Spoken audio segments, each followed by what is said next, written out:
Long runs are arguably the most important run of the week, especially when it comes to marathon training, but also where so many runners go wrong. From pacing errors to poor fueling, even the smallest mistakes can make the run feel so much harder than it needs to be. So today we're breaking down the 7 most common long run mistakes, but most importantly, how to fix them so you can get your long runs done strong and feel confident on race day, knowing you've banked some great training. So mistake number 1 is not preparing the day before your long run. In order to get the most out of yourself and give yourself the best chance of running strong, there's some things we need to be doing the day before. Starting out with that fuel and hydration. Now you don't need to be out there carb loading loads the night before, but having a meal that has that focus on carbs the night before is going to stand you in good stead. Things like pasta, rice, potatoes, pizza, and also think forward to what you might have available to you the day before the race as well. The same goes with hydration, getting plenty of water down, maybe some electrolytes as well if it's going to be a hot day out there, so be nice and hydrated and fueled, ready to start your run the next day. The day before is when we want to be thinking about our fuel and hydration strategy for that long run as well. How are we going to carry all the supplies that we need? Do we need to stash some supplies that we can get to when we're on our run? Are there some water fountains that we can get access to? Do we need to plan in a stop at a shop, maybe halfway through, to get some supplies? Or can someone cycle with you? We'll be answering a lot of these questions a little bit later on in the video, but the day before is when you want to be having a think about them. The second thing we need to be doing is checking the weather so we know exactly the type of kit we should be using on the run. If we're overheating and taking off some layers and wrapping them around your waist, it's just going to annoy you. And likewise, if you're going to be too cold out there, it's going to give you another reason to quit and get on the bus. And then lastly, in this section, getting a good night's sleep. Ideally waking up the same time you're going to be waking up on race day as well, and starting your long run at the same time as your race day run. This really helps the body get used to running at that sort of pace at that time of day. Right, mistake number 2 that we see all the time is people making up their route or not having an idea what their route is before they head out. Now, I'm all for having a good explore when you're out there in a long run, but heading out with no idea where you're going can just lead to getting lost, doing lots of mental maths in your head, and just lots of unnecessary stress. And when your head's not in it, it's just another excuse to quit the run and head back home. And we're going to want to maintain a good flow out there, keeping those stops to a minimum so we can stay 100% focused on our running rather than having to stop and figure out where we're going all the time. So the solutions I've used for this over the years, starting out, use Strava Route Builder to plot a route out, sync it to your watch. You know you're going to be out there for say 20 miles, you've got your route planned, and you're going to know where to go. Or the Garmin version is free for anybody on Garmin. Course also have a route planner, but there's no popularity data on there as yet. Secondly, what I really like to do as well is do some out and back runs. This might seem a really obvious one, but say you've got a 20 miler to do, 10 miles out, 10 miles back, will pretty much guarantee you're going to get the whole thing done because there's no temptation to cut it short anywhere. Mentally can be quite good because you're just going to get halfway and then turn around and you're heading home. I really like to use these when I want to pick up the pace a little bit in the second half of the run.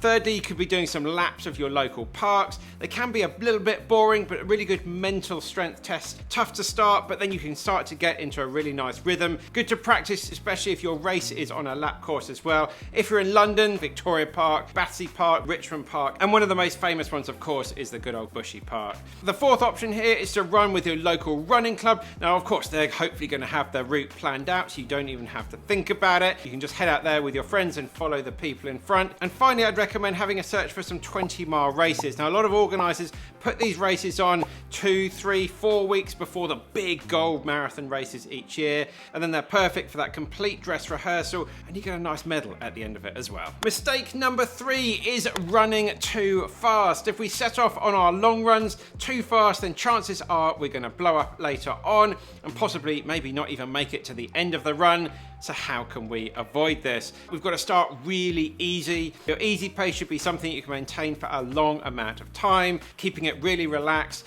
and conversational as well. Ideally, bring a friend with you. If they're not a runner, get them out on a bike beside you. Have that conversation with them keeping things nice and easy. And then you've got that added bonus as well of having someone there for that extra little bit of motivation and accountability as well. As we said in the last section, run clubs quite often hold dedicated long run sessions where you can head out with people of a similar ability as well. Now we do have a completely free downloadable pace chart which you can get off the website if you're not sure what sort of paces you should be doing your long runs at. Just to give you a rough example, say we're targeting a 4-hour marathon, our easy pace is going to be something in the region of 10:10 to 11:10 a mile, around 6:20 to 6:56 a kilometre. Or if we are looking to add some marathon pace blocks into your long runs, which we always recommend, then on this 4-hour example, our marathon pace is going to be around 9 to 9:15 a mile, or 5:36 to 5:45 a k. So let's have a chat about that, picking up our pace during our long runs. So mistake number 4 is doing all of our long runs at a very easy and conversational pace.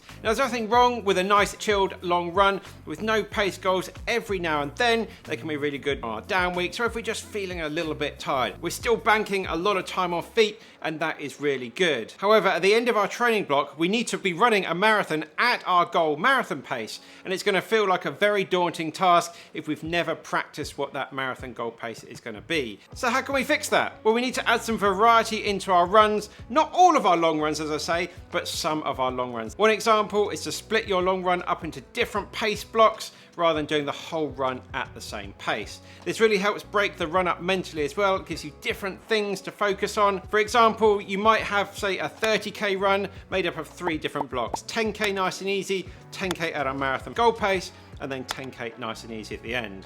You'll find the race pace blocks in all of the training plans which we sell on the website. It really helps condition that body and gets you used to what that goal pace is going to be feeling like.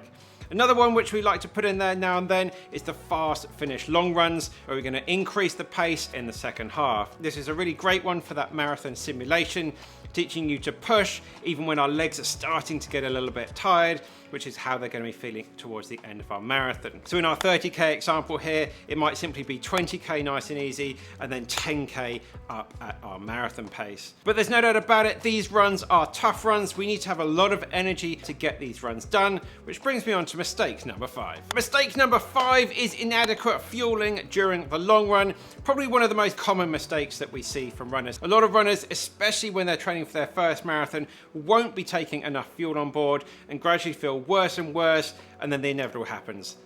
They hit the wall.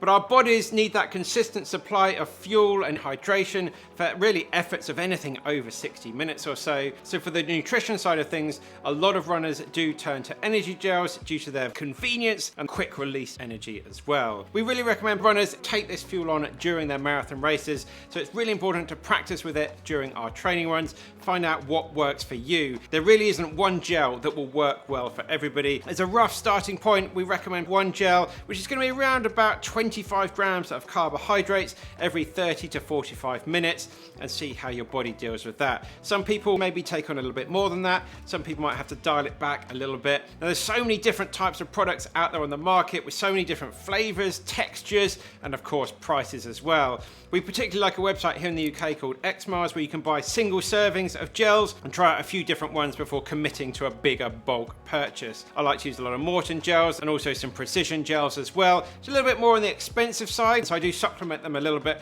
with some gels from High Five and Science and Sport. Pretty good gels as well, but a little bit more on the economical side. I did a really big gel taste test video, so go and check that out if you want to see a good range of what different gels look like. So once we've worked out the gels we're going to be taking out our long run, how are we going to carry all of this stuff? Now, if you do have a looped course, then you can always just use your car as an aid station, add a bottle or something to the roof, or just keep it inside. Again, it's okay just to stop for a couple of minutes to grab that nutrition, get those supplies on board before you head back out. Now, a friend could join you out on a bike. If they've got a basket on the front, or maybe they've got a pack or a rucksack on, they can hand you some supplies as you go along. Now, those options might not be available to you, and you're going to think, how can I carry all of this stuff with me? Then, of course, go out and get yourself a running pack, something like the Salomon ADV12, which is what I use, or you may want to get yourself a waistband. The one I use at the moment is from a company called Naked Band. You can easily add a litre of fluids in there. You can easily add a litre of fluids or more in a running pack. Yes, of course, it's a little bit heavier,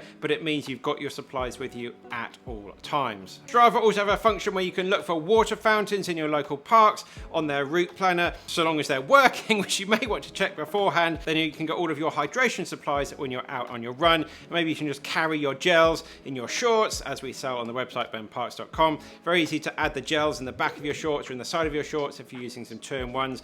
You get loads of nutrition and gels in there, and just top up with fluids when you're out and about. And then finally, don't be afraid just to, again, stop, head into a shop and get some supplies in there. We really don't want to be getting dehydrated and completely run out of fuel on a long run. It's absolutely no problem whatsoever. Just give yourself 5 or 10 minutes and get yourself back together. But of course, it's not only the nutrition we need to practice, we need to practice in our kit as well. And that moves me on to mistake number 6, which is testing out new kit. Now, we all know the big golden rule of never trying anything new on race day, but I also say that goes for long runs too. This really is because our long run sessions are those key sessions of the week where we don't want to put that brand new pair of shoes on straight out the box and get 10K into the long run and find yourself, you've got a blister, your Achilles is getting really sore. So use those shorter runs in the week just to test your new kit out, and then definitely use a couple of those long runs as a complete dress rehearsal to make sure everything is syncing and working really well together. Running a marathon really is a big challenge without having to worry about extra blisters from the shoes or a new hydration pack digging into your ribs. If you have found out the hard way and have experienced some chafing during some of your runs, then I definitely recommend getting some Sudocrem, get that skin nicely calmed down.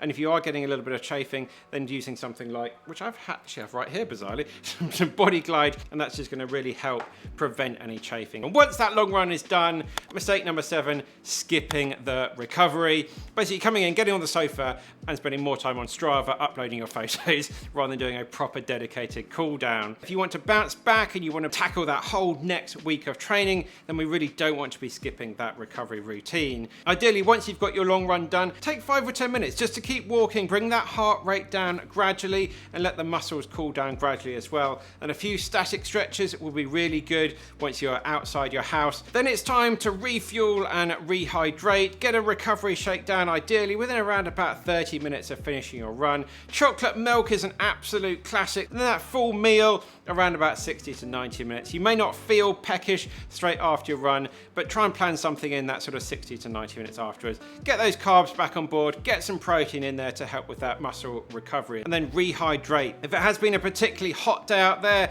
then have a think about some electrolytes to replace some of the salt that you've lost from the sweat. And if your legs are feeling a little bit sore, then maybe put them up on the wall, just help returning that blood back towards the center of the body. And if you have some recovery gadgets, then obviously now's the time to do it. It's also time to reflect on what worked well during your long run. Maybe make a few notes, add a few notes to your Strava in the little private section. You may want to look back later on and just start to build a picture of what's working well, and maybe also the things we might want to change going forward to the next week. So there we have it. Long runs done, and they really don't need to be miserable and something to dread. Fix these little mistakes and you're going to build so much strength, so much endurance and confidence. And let's face it, the marathon really is just another one of these long runs. Just want to say a quick massive thank you to everyone that subscribed to the channel recently. We're closing in on 300k. We'd love to get there before the end of the year. So if you could hit that subscribe button if you haven't already, we'd massively appreciate it. If you want some more tips, then go and check out our gel taste test video, which will be up here, or a full bumper tips video of 26 marathon tips